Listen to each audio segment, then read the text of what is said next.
In the suburbs of Boston, in the verdant Newton district, Diana Morris took a sip of coffee as she gazed out the window at the golden-hued autumn foliage spreading across the landscape. Rows of white-columned and red-brick homes typical of New England lined the quiet residential streets. "Make sure you check all the clinical trial data this week," she said. On the other end of the phone, she could hear her assistant hurriedly taking notes. Diana was entering her 10th year as a project manager in the Research and Development Division at Astra Medical, a major biopharmaceutical company, and had become a core figure in the organization. "Understood, Ms. Morris. I'll email you by the end of today." As the call ended, Diana glanced at the clock and sighed softly. She had less than an hour before Sunday brunch at her parents' house. She quickly closed her laptop and took a shower. The reflection in the mirror, her long brown hair and deep green eyes, couldn't hide her fatigue, but she didn't want to worry her family. After a 20-minute drive, Diana arrived at the house where she had spent her childhood. The front door was open, and she could hear classical music and conversation flowing from inside. "Diana, you finally made it," her mother Eleanor looked up from the kitchen counter and peered at her eldest daughter over her glasses. Eleanor maintained a youthful posture, her silver-gray hair perfectly styled. She had taught English literature in high school but was now retired and active in a local literary circle. "Sorry I'm late, Mom. I had some work to." Do you know some people earn over $10,000 a month just by posting Reddit stories on YouTube? No face, no voice, just a laptop. I do it too, link below if you're curious. Nothing new there, her father Richard looked up from his newspaper. "Work, work, work, there's more to life than just that, Diana." Richard worked as a consultant for a local construction company a few days a week. Stubborn and conservative, he always enjoyed giving his daughters practical advice. "Dad, times are different now," Diana replied while pouring herself a glass of orange juice. "Especially in the pharmaceutical industry, there's no time to waste."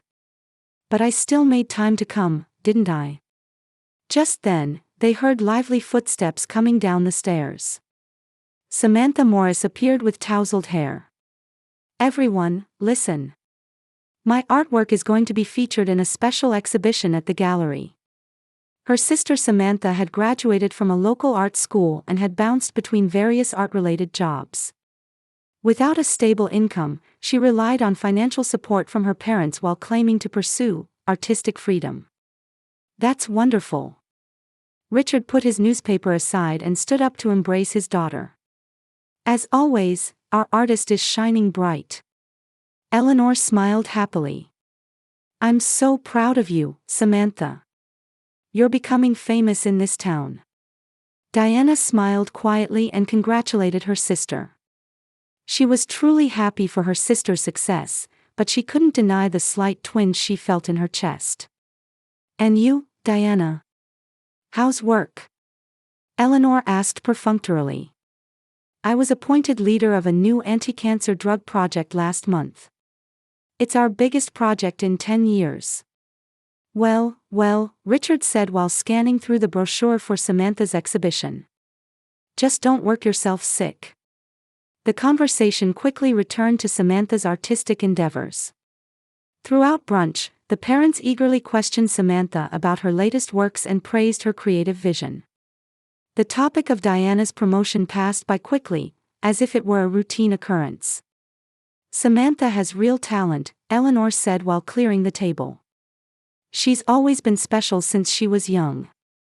Diana, you've always been steady and responsible, but Samantha has the gift of creativity." Diana nodded silently. This wasn't a new conversation. When she had aspired to pursue medicine, her parents had urged her to choose something more realistic, like nursing or teaching. When she won a scholarship and graduated from college while working nights at a cafe, her parents merely said, "That must have been hard." Meanwhile, when Samantha wanted to attend art school, her parents covered the entire tuition without hesitation. When Samantha wanted to go on an artistic tour to Paris, Richard generously provided the travel expenses, saying, "Investment is necessary to nurture talent."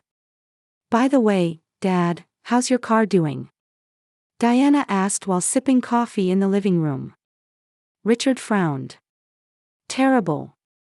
I had it repaired again last week, but they say it's at its limit. I need to look for a new one, but with the way things are these days, car prices have gone up too. We can't exactly pick up guests for my exhibition in an old car, can we?" Samantha said. "Dad, once my artwork starts selling, I'll buy you a car first thing." "Don't worry, I'll figure something out," Richard gently patted his daughter's head. Diana watched this exchange and smiled quietly, as if she had made some decision. She had just received a large bonus last month. Combined with her savings, she should be able to present her parents with a new car. It wouldn't just be a practical gift but a testament of her love for her family. "They do care about me too," Diana reassured herself. "They just show it differently." Maybe this gift would prove that she was special to her family as well. As she was leaving, Diana hugged her parents and Samantha, saying, "I might have something special next time." The family looked intrigued, but Diana said nothing more, just smiling as she got into her car. For the next 3 weeks, Diana stayed late at the office almost every night. The launch of the new project was busier than she had imagined and was draining her energy, but the plan she had painted in her mind kept her motivated. Diana, working overtime again, her colleague Jennifer poked her head into her office. "You're looking pale lately." "I'm fine, just a little longer," Diana smiled. "I'm planning something special." On Saturday morning, Diana was at a large dealership in the Boston suburbs, finalizing the paperwork with the salesman, Mark. "Excellent choice, Ms. Morris," Mark said as he reviewed the documents. The Forester crossover SUV is especially comfortable for older drivers and has top safety ratings. Diana looked at the catalog. A silver-gray body with leather interior, the latest navigation system, and numerous safety features considering her parents' age. The price would take up most of her savings, but imagining her parents' happy faces made the sacrifice worth it. "It's a gift from my parents," she smiled. "They've done so much for me over the years." "You're a wonderful daughter," Mark remarked with admiration. "Your parents will surely be delighted." The following Sunday, Diana tied a large red ribbon to the hood of the car and drove to her parents' house. She could feel her heart pounding in her chest as she parked in the driveway. Samantha was the first to peek out the window, then called loudly for their parents. "Dad! Mom! Come quickly. Diana's brought something." When Richard and Eleanor rushed to the entrance, a gleaming new car was parked before them. Diana got out of the car and said, holding the keys in her hand, "It's for you. I heard Dad's car was at the end of its life." After a moment of silence, her parents and Samantha let out cries of surprise. "Could this be a present for us?" Eleanor asked with an expression of disbelief. "Yes," Diana answered, slightly embarrassed. "I hope you like it." Richard slowly walked around the car, gently stroking the body with his hand. "Such a luxury, how did you manage?" "My savings and recent bonus," Diana smiled. "Don't worry, I'm fine." Samantha had already jumped into the car and was sitting in the seat, exclaiming excitedly, "I can't believe it. Is this really ours?" "Yes, for the whole family," Diana answered. "It has especially good safety features, so Mom and Dad can drive with peace of mind." Eleanor embraced Diana. "Thank you, Diana. This is truly an unexpected gift." The rest of the day was spent explaining the car's features and taking drives around the neighborhood. The entire family expressed gratitude for Diana's generosity, and she enjoyed the satisfaction of being at the center of her family's attention for once. "You truly are a wonderful daughter," Eleanor said during dinner.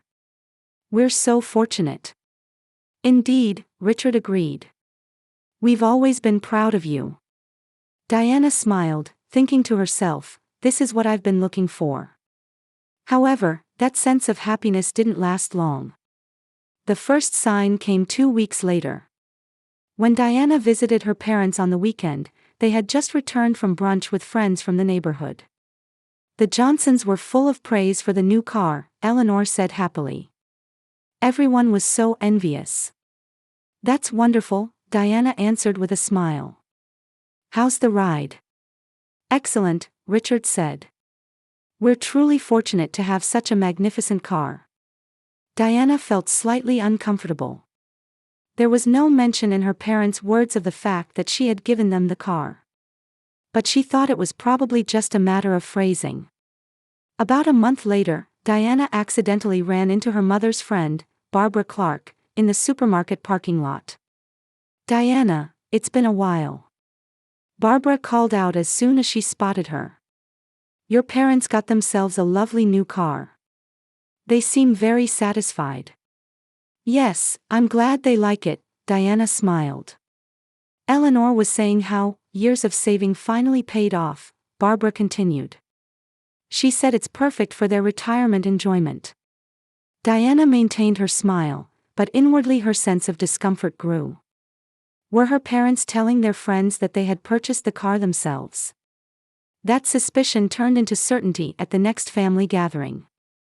When several of Samantha's friends were visiting, she picked up the car keys and said, "Let's go into town in our new car." Nice car, one friend said. How did you afford it? We finally got the car we wanted, Samantha said proudly.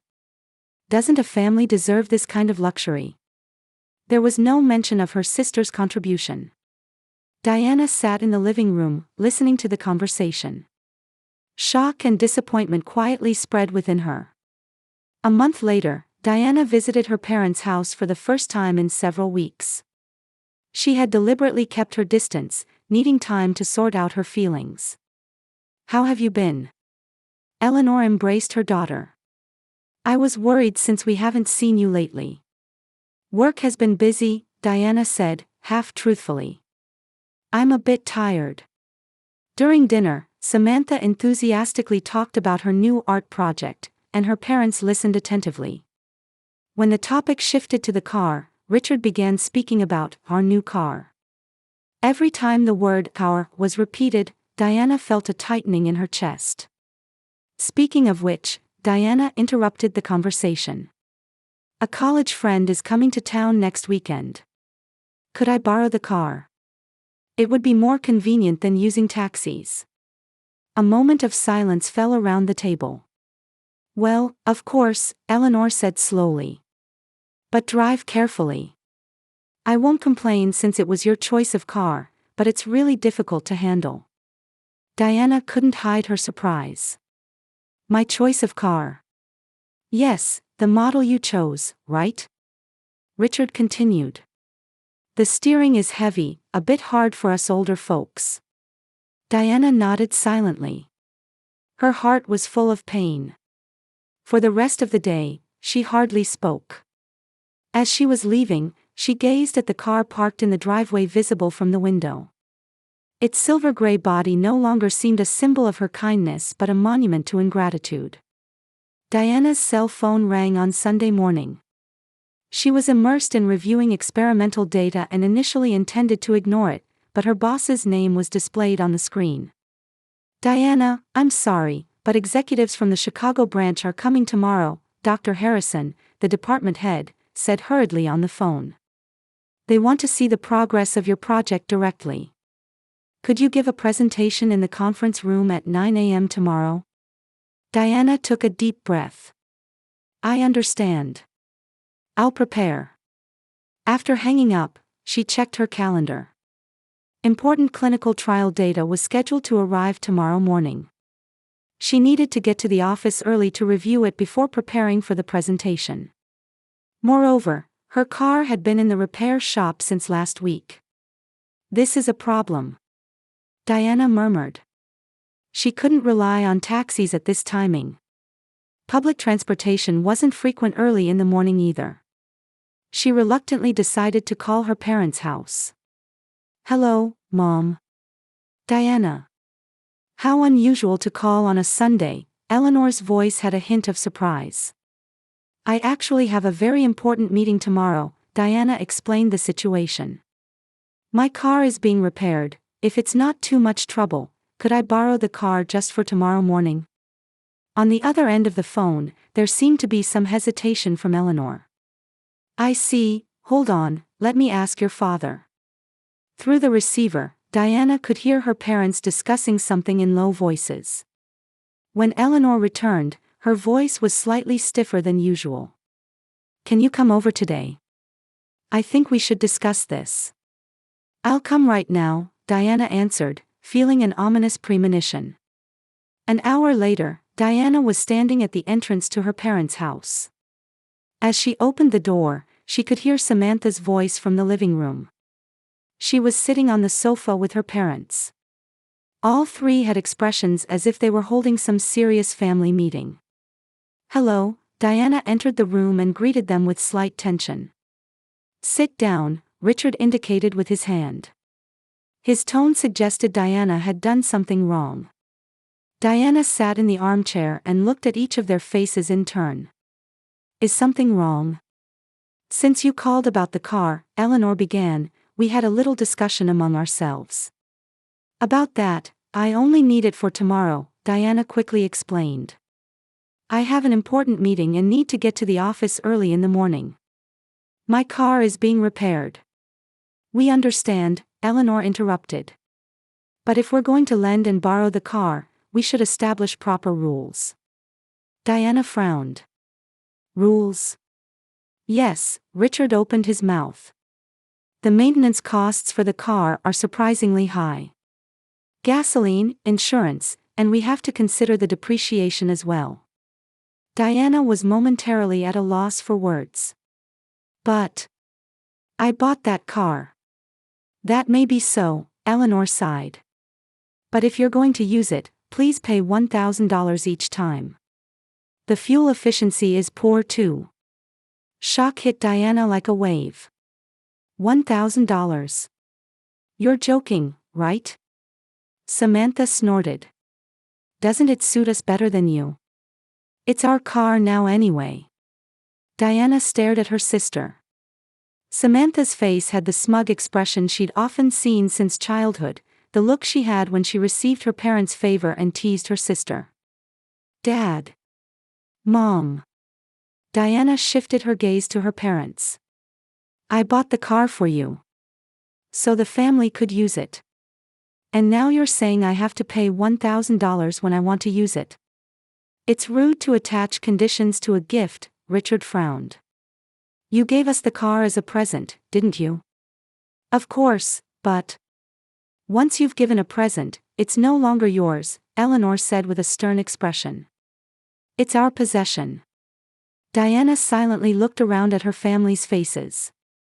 Her heart was filled with sadness and anger. The many small inequities that had accumulated since childhood now surged into her heart all at once. Samantha, who was always treated gently, and herself, who was taken for granted. Her success was expected, while Samantha's small progress was celebrated grandly. And now, even the car that was a testament to her love had become a weapon against her. $1,000. Are you taking it or not? Eleanor interrupted. Diana took a deep breath. Something changed inside her. The sadness she had felt about the unfairness transformed into a quiet determination. For a moment, a light of resolve shone in her eyes. All right. I'll pay properly, Diana nodded quietly. Richard nodded with satisfaction. Good decision. Family should respect each other. Indeed, Diana said as she stood up. Her voice was calm, but there was a new strength in it. I'll come to pick it up at 7 a.m. tomorrow. I'll have the $1,000 ready. Make sure you return the keys properly, Samantha added. I have plans to go shopping with friends tomorrow evening. Diana smiled. There was a strange confidence in that smile. Of course, I promise. Diana quietly left the house. The sound of the front door closing seemed to announce the end of a chapter. Once in her car, she exhaled deeply. She took out her smartphone and scrolled through her contact list. The name Mike appeared on the screen. Diana dialed without hesitation. Mike? It's Diana, her voice was calm. I need your help. What's wrong? On the other end of the phone, Mike, a friend from college days and an auto mechanic, asked with concern. I need to consult with you about a car, Diana said quietly. Do you have time tomorrow night? Of course, Mike answered. Did something happen? I'll explain, Diana said. I want to plan a little surprise. She hung up and gazed at her parents' house reflected in the rearview mirror. The house where she was born and raised. A place filled with memories of love and frustration. Diana started the engine. The next morning, Diana visited her parents' house at 7 a.m. as promised. Eleanor opened the door with a sleepy face and silently handed over the car keys. Thank you, Diana smiled and handed her mother a check for $1,000. I'll return it this evening. Eleanor accepted the check, looking somewhat confused. Perhaps she hadn't expected Diana to actually pay. Drive carefully, she said. Samantha is using it tonight, so don't damage it. Diana nodded and got into the car. Before starting the engine, she took out her smartphone and launched an unfamiliar app. The screen displayed footage from the car's dashboard camera, installed by Mike the night before. Start recording, Diana whispered. The meeting at the company was a great success. The executives from Chicago were impressed with her presentation and immediately approved additional funding for the project. Diana's boss patted her shoulder and said she was a future board member candidate. At 6 p.m., she returned the car to her parents' house as promised. How was the meeting? Richard asked at the doorstep. It went well, Diana answered concisely. She handed the keys to her father and got into her own car without saying anything more. She had just picked it up from the repair shop. I'll come again tomorrow, she said. Richard nodded, looking slightly confused. The next morning, when Diana woke up, there were several missed calls on her cell phone. All from her parents. She took a deep breath before calling back. Diana. Eleanor's voice was distressed. The car tire is flat. When Samantha tried to go shopping with her friends, the car wouldn't move. I see, that's terrible, Diana replied calmly. Did you call roadside service? Of course. But why would this happen? It's a new car. These things happen sometimes, Diana said. Were they able to fix it? Yes, but the mechanic said it's just a flat tire, but they can't pinpoint the cause. I see, Diana responded briefly. Let me know if anything else happens. A week later, on Sunday morning, Diana received another call from her parents.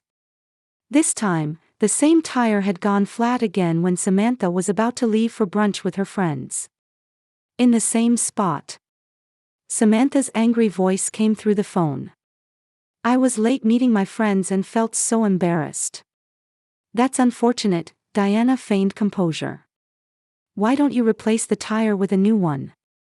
Dad says he'll take it to the shop tomorrow, Samantha said discontentedly. The next call came 2 days later. This time it was from her father, Richard. I'm worried about the gasoline, his voice was confused. I filled the tank yesterday, but when I checked this morning, it was only half full. It seems to be leaking somewhere. I see, Diana said. Have you had a mechanic look at it? I'm planning to go this afternoon, Richard said. I can't believe a new car is having these continuous problems. A few hours later, Richard called again. The mechanic says they can't find any specific problem, he reported, looking confused. They say the fuel system is working perfectly. How strange, Diana said. Let's see how it goes. After hanging up, Diana took out her smartphone and sent a message to Mike. Everything's going according to plan. Mike replied immediately. Move to stage 2. Diana smiled. Yes, next weekend. That weekend, Samantha tried to take the car out for a party with her friends. However, the moment she started the engine, a strange noise occurred, and it quickly stopped. She panicked and called her parents, and the three of them tried various things, but the car wouldn't move. They had the car towed to another repair shop, but the result was the same. "We can't find any specific problem," the mechanic said. "It might be a temporary electrical system glitch." Over the course of 2 weeks, the car began to exhibit even stranger symptoms.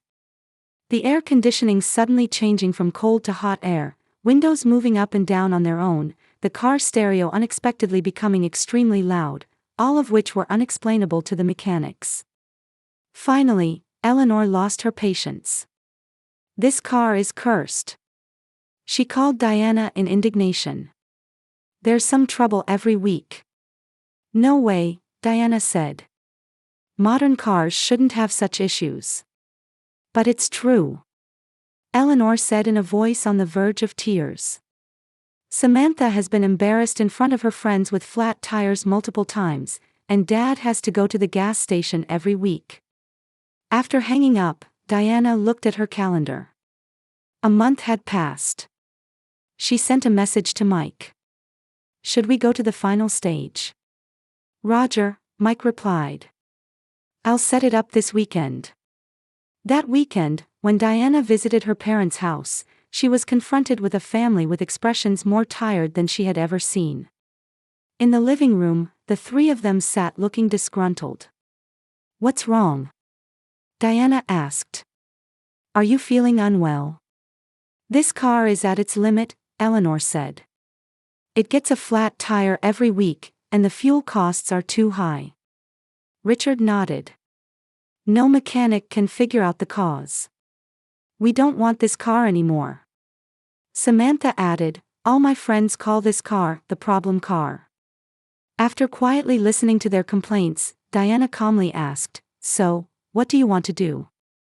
The three exchanged glances, then, as if rehearsed, said in unison, "Give it back to you." "To me?" Diana pretended to be surprised. "But it was a gift, wasn't it?" "Even so," Richard reluctantly said, "it seems the car you chose doesn't suit us." "That's right," Samantha agreed. "I'd rather have an old car than be embarrassed in front of my friends."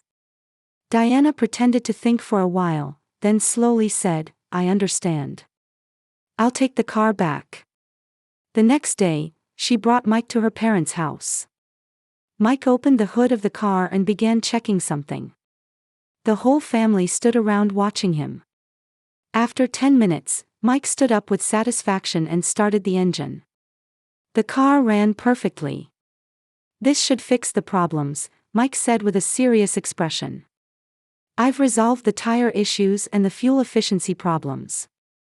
The family looked surprised. "How?" Eleanor asked. "Other mechanics couldn't find anything." "I just know a skilled mechanic," Diana smiled as she received the keys. She drove away without revealing the truth to her family. 3 months passed. Diana was drinking coffee while looking out the living room window. Her new home was in a quiet area close to the company, and a beautiful park was visible from her spacious balcony. "It's strange that there hasn't been a single problem since then," Mike smiled as he sat next to her. Diana smiled back. "Thanks to you. The special sensors attached to the tires, the filter in the fuel intake, all things the family couldn't see." Mike nodded with satisfaction. "The key was linking it to the car navigation's GPS.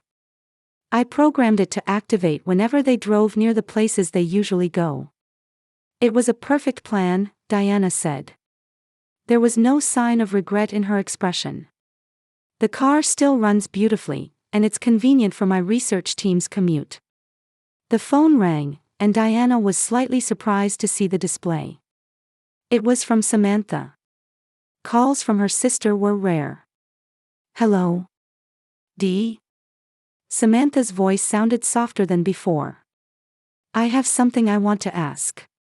"What is it?" "That car, was there really nothing wrong with it?" Diana was silent for a moment.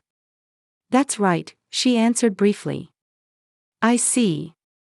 There was hesitation in Samantha's voice. Actually, I finally got a job.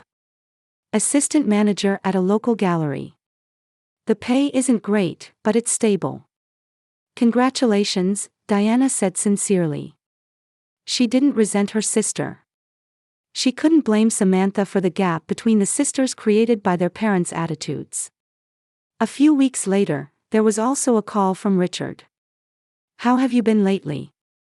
His voice was unnaturally cheerful. Is the new project going well? Yes, it's going smoothly, Diana answered. Why so sudden? Well. Richard paused for a moment before continuing. I was thinking about that car. We didn't show much gratitude. Something stirred in Diana's heart. It was the first time she had heard such a frank, apologetic-like statement from her father. 2 months after the car trouble, Diana invited her parents and Samantha to dinner at her new home. When they arrived, Diana greeted them with her prized car. Is there anywhere you'd like to go? After a slightly awkward silence, they went for a drive. As they drove along the coastal road, Richard said from the back seat, Your car is truly wonderful, it's Diana's car. It was a small change, but it meant a lot to Diana. She smiled. A true family is connected not by the ownership of things, but by respect and gratitude for each other. The car fell silent. The weight of those words quietly spread among the four of them. On the way back, Eleanor placed her hand on Diana's shoulder. You've become a wonderful woman. Smarter and stronger than us, we should have been more proud of you. Diana said nothing, but tears glistened in her eyes. Her little surprise had not just been revenge but a step toward correcting the family's distortions that had accumulated over many years. It wasn't perfect yet, but it was the beginning of healing. As she drove, she thought to herself that sometimes, to love others, you must first demonstrate respect for yourself.